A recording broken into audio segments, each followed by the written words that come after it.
Et dans un instant, on retrouvera Fabrice Marcella qui nous donnera les clés pour bien monter sa boîte, Jérôme. Mais dans l'immédiat, notre troisième start-up, et on va parler de médecine maintenant.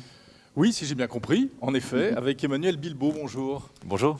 Vous représentez la société Posos, qui est, alors vous allez me dire si je me trompe, mais un moteur de recherche, c'est pour ça que je parlais de Google tout à l'heure, consacré notamment aux médicaments pour les professionnels de santé, c'est ça? Alors oui, Posos, c'est le chrono quand même. Oui, voilà. Alors Posos, c'est déjà une équipe d'ingénieurs et de pharmaciens qui développe, surtout, on développe une aide à la prescription personnalisée pour les médecins. Alors pourquoi est-ce qu'on fait ça? Faut vous dire qu'il y a 200 000 médecins en France qui chaque jour voient en moyenne 10 patients et 90% de ces consultations finissent par une prescription. Or, prescrire, en fait, et adapter un traitement, c'est extrêmement complexe. Il faut savoir qu'il y a 3600 médicaments différents, tous déclinés dans des formes galéniques différentes, des dosages différents, avec tous des contre-indications, des interactions avec d'autres médicaments. Donc ça semble très vite comme un algorithme infernal pour pouvoir prescrire aux meilleurs médicaments. Des génériques, évidemment. Donc face à ça, en fait, le médecin, il a très peu de temps en consultation pour adapter le traitement et il se pose des tas de questions sur les médicaments qu'il prescrit. Or, il n'a pas le temps face aux patients d'ouvrir des bouquins ou de parcourir des bases de données du médicament très longues avec des PDF partout.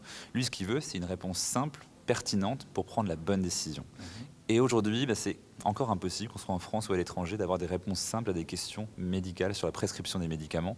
Et c'est tout l'enjeu de notre projet, c'est de rendre ça possible.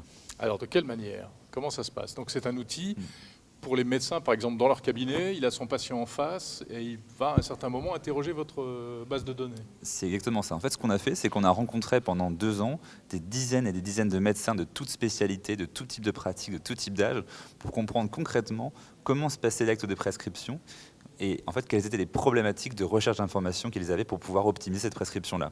Et ce qu'on a construit, c'est comme vous dites, un moteur de recherche, ça se présente comme ça, mais très spécialisé sur la prescription, qui va leur permettre de poser une question précise et d'avoir non pas une liste de sites web, mais simplement une réponse issue en fait de la recherche. C'est quoi la question? C'est tel médicament est-tel compatible? Alors avec c'est tel une autre question très simple.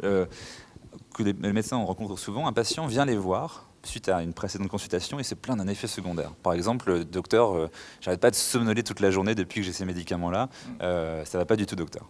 Qu'est-ce qu'il doit faire le médecin? C'est déjà vérifier que l'un des médicaments qu'il a prescrit n'est pas à l'origine de la somnolence. Oui. Qu'est-ce qu'il va faire aujourd'hui? C'est ouvrir chaque fiche médicament, essayer de voir dans un PDF de 20-30 pages si ça parle de somnolence associée. Et une fois que je dis n'importe quoi, mais Doliprane, somnolence, il va taper. Par exemple, c'est ça. Non, il va dire non, Doliprane, Crestor, Taor, toutes les listes des médicaments du patient et comprendre. Et somnolence. Donc, Google ne pourra jamais rien faire à ça. Ce qu'il faut, c'est aller chercher dans chacune des fiches de médicaments, extraire l'information et générer une réponse qui dit peut-être Taor est à l'origine de la somnolence du patient. C'est un effet secondaire de ce médicament. Exactement. Mais quand on a fait ça, on n'a pas tout fait, puisque le médecin, il fait une belle jambe de savoir ça. Lui, ce qu'il veut savoir, c'est qu'est-ce qu'il peut faire pour remplacer le Taor par autre chose. Et donc là, Posos va non seulement lui trouver quel médicament est à l'origine de l'effet secondaire, mais il va aller rechercher sur les 3600 fiches de médicaments, lesquels peuvent être prescrits pour la même indication, sans provoquer de somnolence. Sans ce même effet secondaire. Donc vous imaginez la différence en pratique médicale face à un patient. Au lieu de parcourir des tas de documents pour essayer de trouver une réponse, on pose sa question, c'est Posos qui cherche pour vous et vous apporte cette réponse-là. Alors il n'y a pas de magie, c'est une étape, c'est très itératif. On a commencé par certains cas d'usage comme ça, très fréquents, que les médecins rencontrent tous les jours, sur lesquels ils sont un peu démunis, et on construit. Voilà, et on construit des outils très précis sur cette solution-là pour répondre demain à toutes les questions qu'un médecin peut se poser sur la prescription des médicaments. Je prends l'exemple par exemple d'un antihistaminique qui peut justement provoquer de la somnolence. Grâce à votre service, on pourrait trouver un antihistaminique qui n'aurait pas cet effet secondaire de somnolence. Un antihistaminique ou un médicament d'une autre classe thérapeutique qui peut être prescrit pour la même pathologie sans provoquer la somnolence. Et ça, c'est un exemple parmi tant d'autres. Mais moi, j'invite les médecins évidemment à aller tester Posos parce que c'est gratuit, c'est une version bêta aujourd'hui qui est en ligne. Et vraiment poser les questions qu'ils ont au quotidien, ils vont se rendre compte de la différence entre avoir un moteur de recherche ou une base documentaire et un système qui répond à leurs questions. Mais ils écrivent une vraie question ou est-ce que ce sont des mots-clés qu'ils indiquent dans un champ? Ils ont en fait la possibilité d'écrire une question comme s'ils la posaient à un confrère. C'est la magie, c'est comme si j'avais le professeur X à côté de moi, j'écris ma question comme je la poserais au professeur. Posos va extraire les informations, générer une requête intelligente dans les données et ressortir une réponse. Donc on n'a même plus à chercher le mot-clé magique, ni aller faire des clics dans le clicodrome, en fait, dans des menus déroulants, chercher des informations. On a juste à poser une question. Alors, c'est super intéressant, mais est-ce que, évidemment, tout ce que vous remontez a été vérifié? Parce que ça peut avoir aussi une incidence sur le traitement du patient. Si le médecin vous suit, il peut très bien changer de médicament et ça peut avoir des conséquences quand même importantes. Est-ce que vous ne prenez pas aussi un petit peu le pas sur le médecin traditionnel? Non, alors le rôle du médecin, c'est évidemment déjà de faire un diagnostic, ce qui est clé. Là-dessus, on ne va jamais pouvoir le remplacer.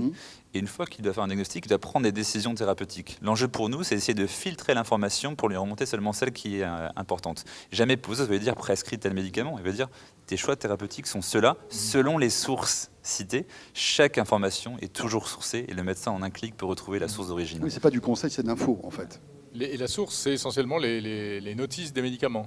Alors, pas que, évidemment, ce Non. serait bien insuffisant. C'est non seulement les sources, les notices des médicaments, mais aussi toutes les recommandations des sociétés savantes de médecine, la société de cardiologie, la société de pneumologie, D'accord. ont des recommandations de prise en charge qu'on va intégrer dans cet outil-là.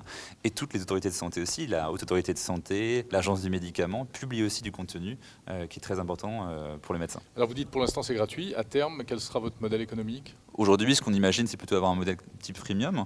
C'est qu'il y a certaines informations clés qui doivent être gratuites, accessibles à tout le monde, peut-être même aux patients, mais pour l'instant, c'est pour les médecins. Et tous ces outils très performants, sur lesquels on a travaillé pendant 3 ans, ont une valeur aussi que le médecin reconnaît aujourd'hui. On a des dizaines d'utilisateurs qui, tous les jours, ont remplacé leurs outils existants par Posos et sont prêts à payer pour ça. En revanche, ce ne sont pas pour les particuliers. C'est-à-dire que pour un particulier, ça n'a pas de sens d'aller sur votre site. Ça pourrait avoir du sens, mais aujourd'hui, on doit choisir aussi à qui on s'adresse. Et notre client, c'est surtout le médecin. D'accord. Posos, donc, posos.co. Merci Parfait. beaucoup.